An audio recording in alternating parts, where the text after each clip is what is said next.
Good morning, everybody. I hope you're having a great Saturday morning. Today we have someone very special who I met at SWAT. We're going to get to the intro and then we will bring him in.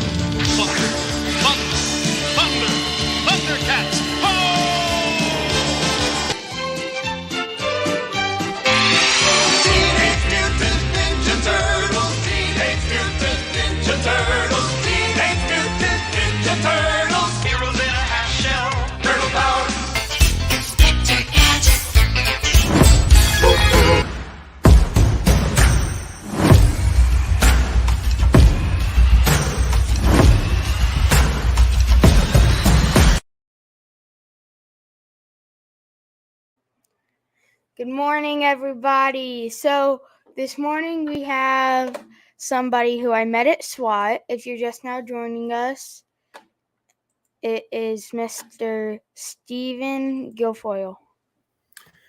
Woo! What's up, buddy? It's great seeing you again. Nice to see you too. So I was meaning to ask you, when I grew up, I wasn't allowed to watch Power Rangers because it was too violent. But I'd probably say my two favorite cartoons was Dexter's Laboratory and Johnny Bravo. And do you even know who those people are? No. Yeah, so thanks for making me feel old already. So we're off to a great start. Okay, so thank you for coming on this morning. Dude, thanks for having me, bud. It was really good seeing you at SWAT too. And so I'm super. See, I've seen all the hype behind all these shows and everything, and so I'm really glad that you guys thought highly enough of me to have me on here too. So where are you from originally? Where are you at right now? And how long have you been in the business? I've been in the business longer than you're alive, and again, makes me feel really old saying that because I don't consider myself old, but I actually grew up in Wisconsin and actually in Minnesota, so kind of between those two. And we're actually going to have a candlelit vigil for Aaron Rodgers later if you want to join us for him leaving my team. So we'll see how that season goes. But I live in Dallas right now, and a little fun fact: the Packers have never lost at AT&T Stadium where the Cowboys play. We won the Super Bowl there, and never lost since then. So just a little trivia fact in case you want to switch over, maybe to my team, Sawyer. No. I'm going to stay at the Chiefs.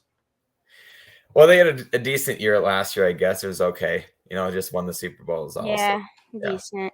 Yeah. You got to pick. Well, you pick winners, right? So what else can you say? True. Why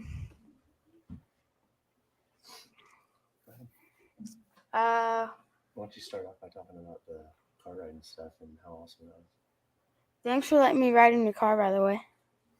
It was the thing with it is that I always look at things as like what my 9-year-old self think is cool. Like if I was to like fast forward in time and like see the kind of like the life that you live, or but basically I think if you live your entire life as, would my 9-year-old self be proud of me, right? And then that's an awesome way to live because it means you're treating people right. It means you've done what you thought was cool back then, and you haven't like changed who you are. And actually, since then, though, this will be a first world exclusive sneak peek that no one has seen before. It's actually not purple anymore. It's like a highlighter yellow. So you can get it. Maybe next time when you're here, I'll be able to. We can maybe have a round 2.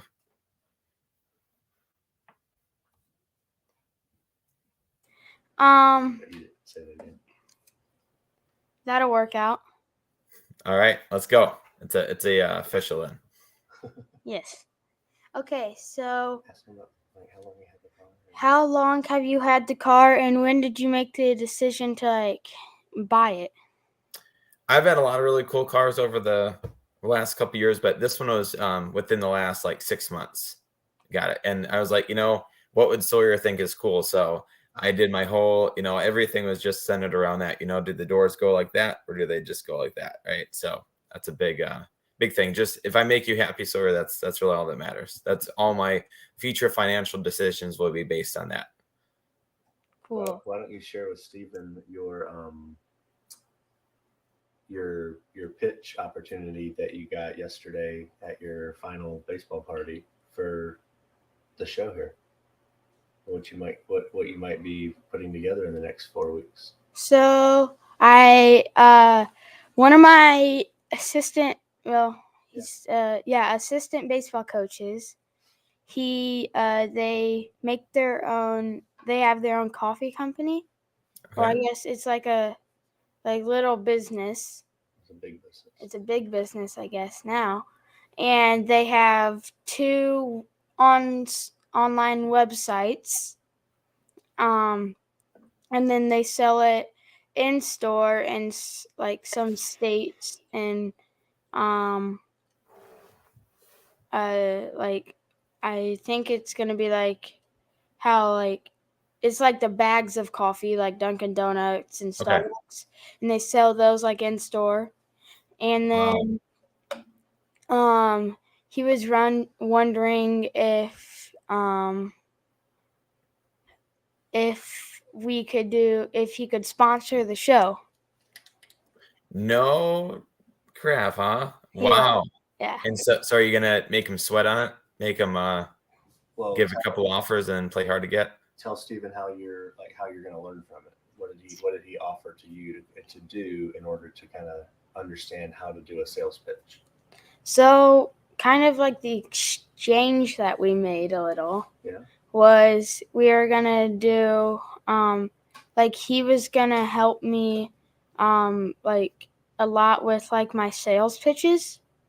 Okay. And cause that's his job to he like people come and pitch to him about like marketing and like, hey, I want $560,000 to make a business that I think that I would do really good with, and I'll give you 10%. Yeah, kind of like a Shark Tank. Right? Yes. And so you're going to meet with him at a coffee shop. Yeah, we're going to meet with him at a coffee shop and have like a cup of coffee, and like we're going to talk about it, and like how maybe like exchange, like we're going to try to get work out a deal, and he's going to pay me like whatever for each episode. And then in the middle of each episode at like 10 minutes, 15 minutes, we'll have like a 2-minute like commercial. It's going to be like... That's awesome. Yeah. I'm so happy for you guys too. Now, do you drink coffee still? Yes. Every day? Probably. I haven't drank it for like 3 weeks. Yeah, every once in a while. But yeah. He likes it, as most 11-year-olds don't. Yes. So for me, I still don't like coffee so much that I've never had coffee my entire life. I've never drank a cup of coffee in my life. Okay, so you had me you let me ride in a McLaren, so I'm gonna make you a cup of coffee next time I see you.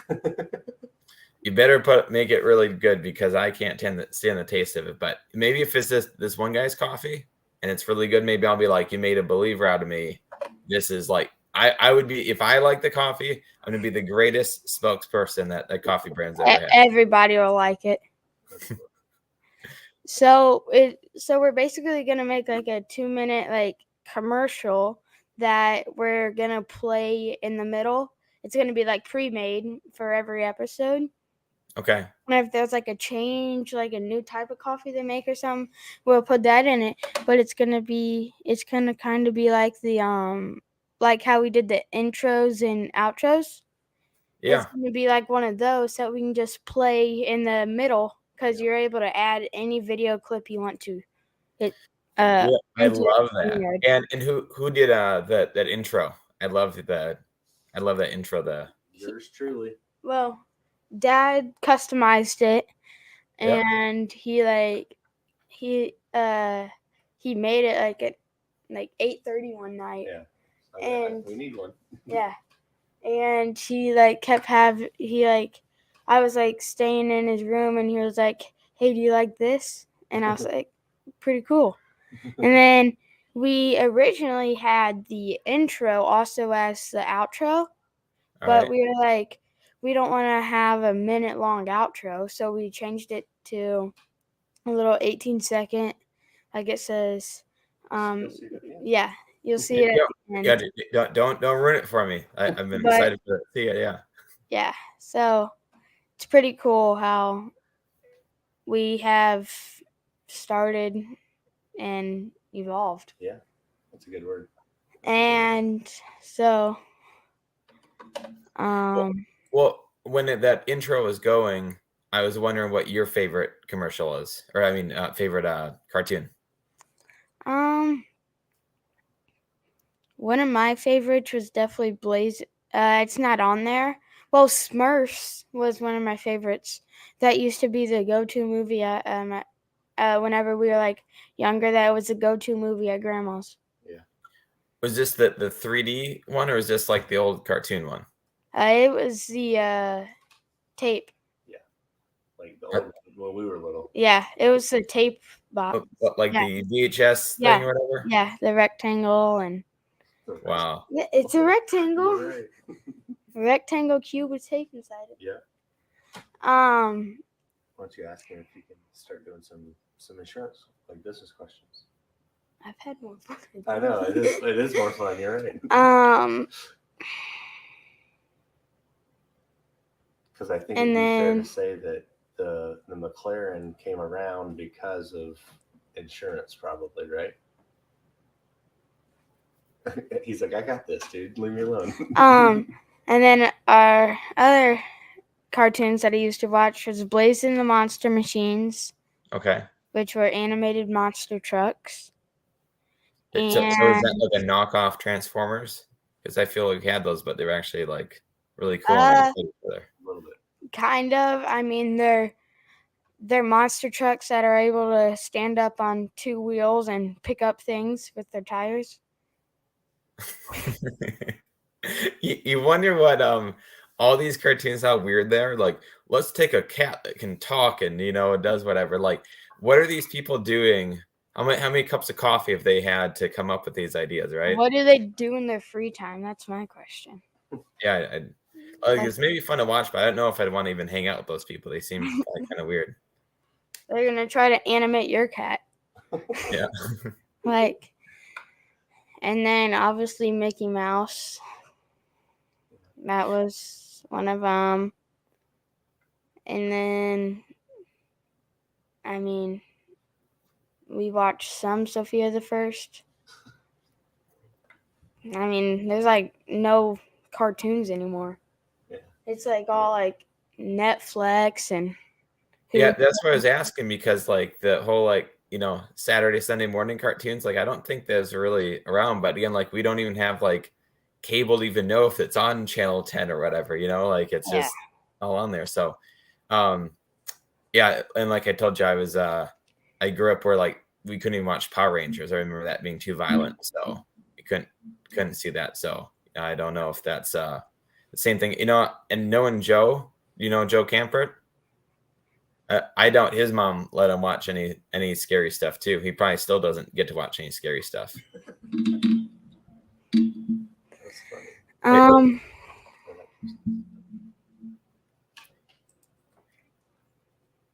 Yeah, and Joe just said his mom doesn't let him watch Pokemon. Be great, because that's like animal fighting.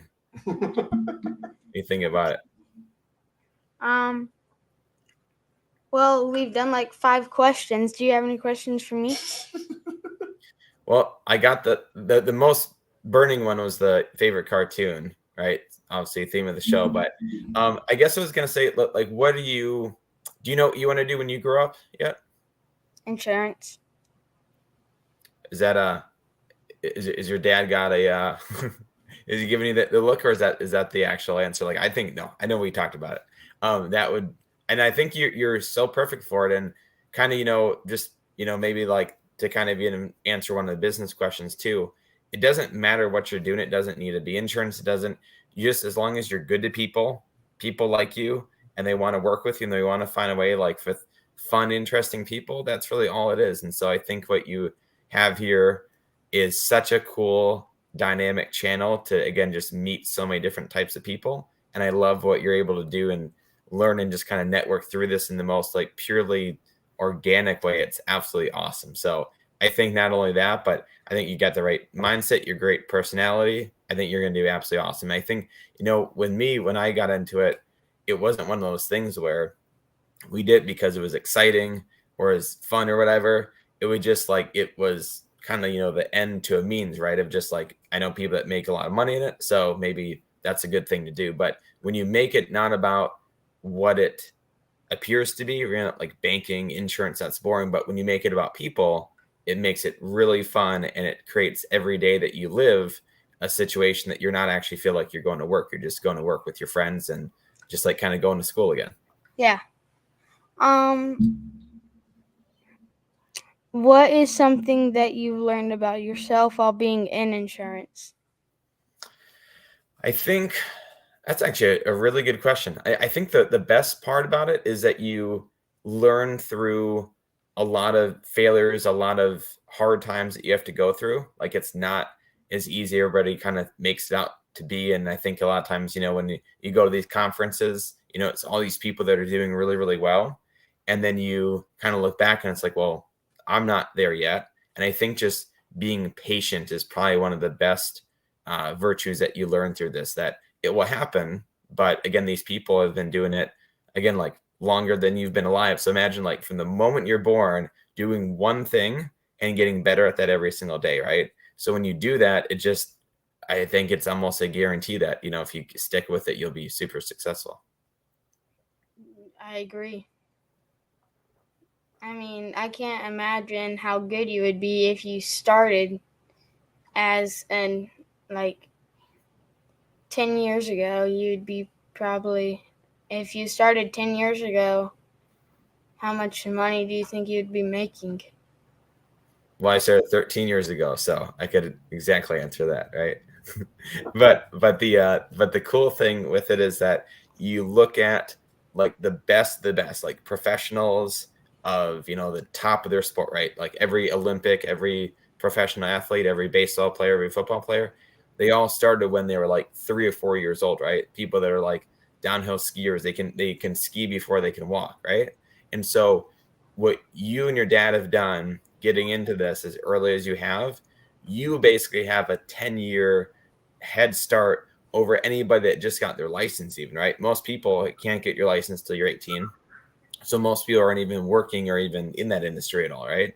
So you not only have that of whatever, how long you're going to do it, but you have a head start like the best world-class athlete of all time. And that's where I think you're going to turn out to be with this. So that is an absolute testament to what you guys are doing. And that's again why I'm so proud and happy beyond having the story, having the memory of where we are now, being able to look forward from now and look back and then be like, how cool was this, that I was one of Sawyer's first people that he thought was special enough to have on here. So I'm super, super grateful and humbled to be here, bud. Thank you for being on that, and let me ride in your car. Yeah, you were. I remember I asked your dad. I said, like, how fast we going to go? Like, how is this? And he said, like, do you have an 8-year-old, 9-year-old, 10-year-old kid? I was like, no, but I can imagine what I would want to do when I was 9 years old. And I was like, all right, we'll do that then. So hopefully it was really, really fun for you too, because again, that's the whole thing of like the joy that you get through, and I think material things are things that kind of come and they go and they fade over time, but it's the experiences that you get from it. And to give other people the experience that might be in some cases, a once in a lifetime experience, it's free to do. So I think it's so so important that once you've, experienced and done those things, you can share those things too. Yeah, I remember you saying something like, I have a dog. And then Dad said, do whatever you do with your dog. Yeah, because my dog is 9 years old too. Yeah. Right. So, yep. And thanks for not drooling on the seat and putting your tongue out the window. So, and you didn't shed over it either. All right. Has anything embarrassing happened while being on an appointment? Man, you got some good questions. Trying to think. I actually know. I have a perfect answer for this. So my first sale ever. So like when I first started, we did door-to-door knocking where we just find random houses. We didn't know who was home or if anybody was even at home. And we knock on the door and we'd say, hey, can we basically come in your house and sell you insurance? And ended up the result is the end result did really good with it. But when I first started, I was not very good. And so the first week I was training and I was with somebody. And so I was able to see all the stuff that they did. Well, then the second week I did my first presentation and I remember going through the whole thing and I flip over to like the back cover. I'm saying, all right, like now which plan do you want? And the lady who's probably like 65, 70 years old, she just kind of like tilts her head and looks at me and she's like, oh, sweetie, this must be your first time ever doing this, because the presentation was just absolutely awful, right? And so, again, it's not where you are, it's where you're going. And I think just using that and getting a little bit better every single day for, like over a decade now is, would be good for anybody. But I remember just like thinking like how embarrassing it was. Like if that presentation was so bad that someone who's never even heard it before knows it was my first time. But I think it's a great story, kind of like looking back and, seeing how far you come to. That would, I mean. I do remember though, if you want to talk about a school thing, I think I was in first grade and I remember I peed my pants and I had gray sweatpants on. And so I basically had the whole day with pee pants on. So that'd be that was a little bit longer ago, but does anything like that happen to you? Have you ever done that at school? No. You sure? Yeah. Oh. I didn't. Okay. I thought you told me one time you did the other thing at school one time accidentally. I want to talk about it. What challenges has insurance presented? I think learning to work with a lot of different people is the thing that I think it's a great learning thing. I think it makes it a lot better, but realizing that like everyone's different. Like remember the color thing that we did, right? Where some people are like analytical, some people are outgoing, some people respond different ways to different people and different criticisms, different motivations. And so I think finding that I think has really been, that's why I love that exercise. And I'm so glad you're able to see that, because there's so many different things that you are having a different conversation to the same end goal with a bunch of people, right? So you're forming that conversation differently. And I think when you basically can inspire and motivate people to feel the same way you do about what you're doing, I think that's probably one of the most important things. So that'd be my answer on that. Thanks for sharing that. And what are some tips that you would tell people about getting started in the business? I'm actually going to switch that on you, and I'm going to actually ask you that. I'm going to say, what have you learned doing the radio show that has actually let you, I mean, like, even though I know you've never actually gone out and actually like got your license yet, with all the different people, I guess, that you're kind of talking to, what's your biggest takeaway from that, of like all the different things you've learned from them? Like if you were to start out day one, like what do you think you have a heads up on that nobody else does? I mean, be ready for challenges. Yeah. And like, don't get taken down by something, like if you miss an appointment, wipe it off and go to the next one? Yeah, no, I would that was actually going to be, well, I'll use that answer, right? Because I think that's the hardest thing, is that having that really thick skin.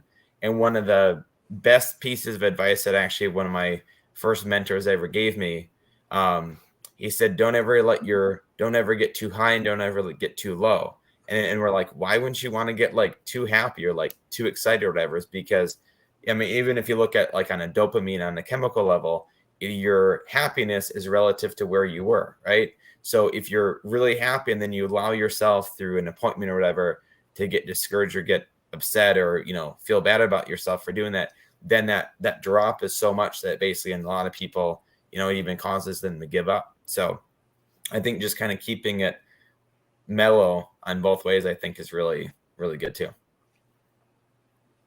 Do you have any question? Well, I guess you just asked me one. What are you most excited about for the rest of 2023? We'll probably see you guys at 8%, right?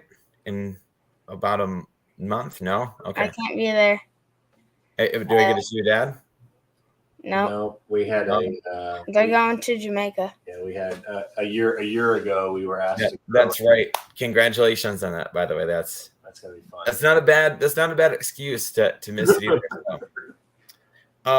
We have some incredibly big groups that are coming through. We have some really, really exciting big time people that we're working with and partner with.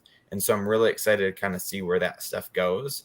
And again, it just each year gets, bigger and funner and more exciting. But I think just at the core of it, you're just doing what you're doing and you just do it a little bit better each year and you just do a little more of it, right? So I think the most important thing in especially insurance is doing nothing but just networking and just being the best person you can be for everybody. And even if it's people that are never going to be a customer or never going to work with you, I think just being as good of a person as you can be and just letting that natural network kind of flow through is absolutely my best takeaway. And just keep doing what you're doing. And if you love it and you're doing amazing at it, Sawyer, I would just keep doing that. And I can't wait to see you at the top. Thank you for answering the question. And what is the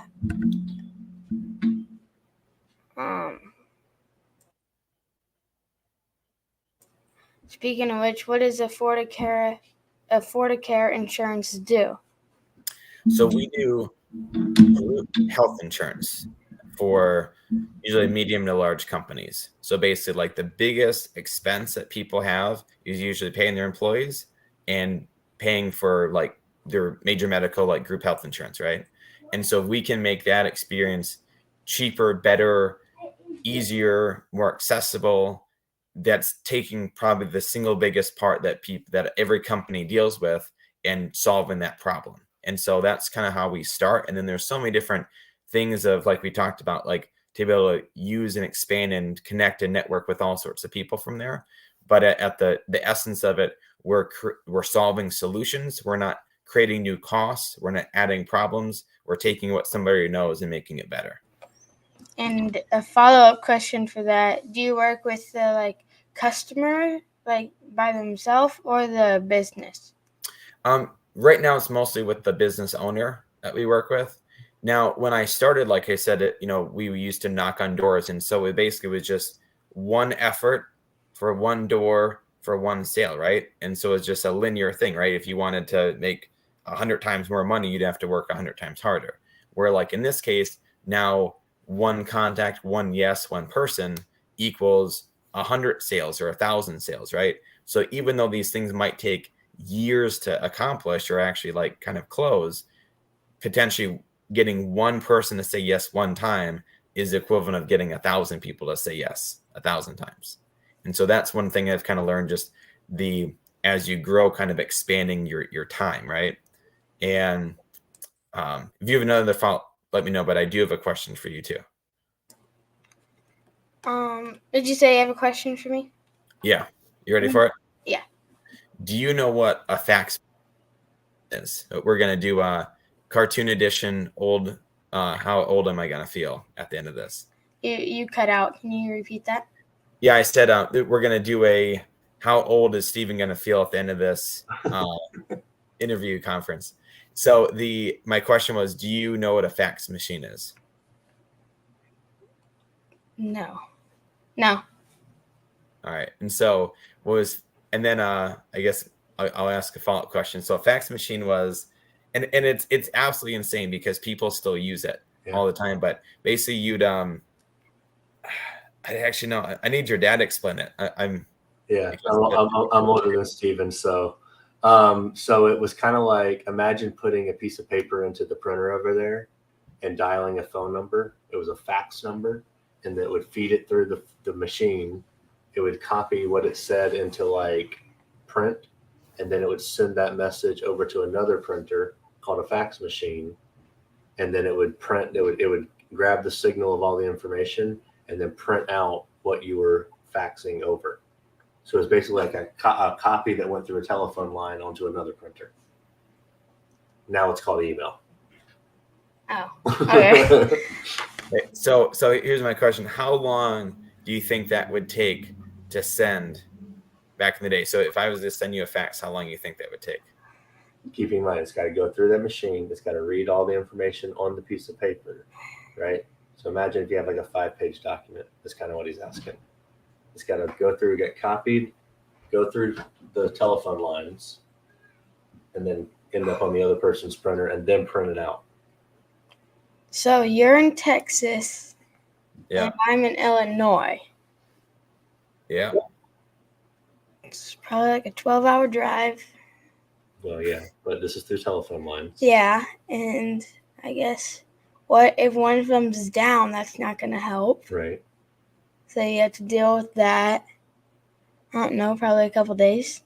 I talked to somebody else. I asked, and they were like 16 or 17, and they're like, I don't know, about 2 weeks, because they're kind of calculating like on driving time too. Yeah. So I'd say it would still take maybe a couple minutes. Well, I can give you an exact example, Yeah. Stephen, because I actually went on a ride along with my buddy who's a sergeant here in town, and they got a report, and the one county for security, they still use a lot. Actually, law enforcement still uses faxing. Mm-hmm. And it took 20 minutes for a 3-page report to go from one machine to the other. And the towns were only like 15 minutes apart. Wow. The distance of the towns to have nothing to do with it. It's the speed of which it has to like copy the information and then send all that data through the telephone lines. It's even hard Steven, to talk about what a telephone line is to these kids. Like you know what I mean? Like when's the last time we had talked about like a telephone line, versus everything's just in the air? Like when I was growing up, like we didn't have cell phones, so we had like one phone in the house, and when somebody would call, like no one would know like who was calling. You just would need to pick up every call, right? And so I think I got my first cell phone. Our whole family shared one cell phone, and we had 15 minutes a month of talk time to split between everybody. So what we do to jinx the system, we would I'd ring the phone twice, and then I'd hang up, and then my mom would know that it was me calling, so then we didn't waste one of our 15 minutes, because if it didn't get picked up, then it wouldn't count, and then she'd go and like pick us up from school or whatever. So is that kind of the same phone that you had when you grew up too? And how old were you when you first got your phone? Well, last year. My actual phone was last year. Right. A couple of days after Christmas. Oh, cool. So. And would you say most people in your school, do they have phones now? Yes. Yeah. Isn't that wild to think of? I never thought I'd be the dad that did, but I don't. Yeah. I don't know. Because with like going to dad that did. Yeah, like going to friends' houses, and if you like drop off at practice, and I mean we didn't have it, but like I don't know, it's just a different world. It's crazy. Technically, you don't need one because there's a new app that is literally Facebook Messenger for kids that you can get on anything. Like, you can get on a Fire iPad. Yeah, but you got to have Wi-Fi Yeah, true. with it. Unless you, yeah. It's a different world, man. It's a different world. Why don't you ask him if there's anything else and wrap it up for the day? Do you have any more questions for me? I asked you already what you wanted to be when you grew up. You proud of your dad? That's what I figured. Yes. Siri Siri reacted heard to that. Do you what's the thing that you most are appreciative of him for having you guys kind of go work together on all this? Just making it for me.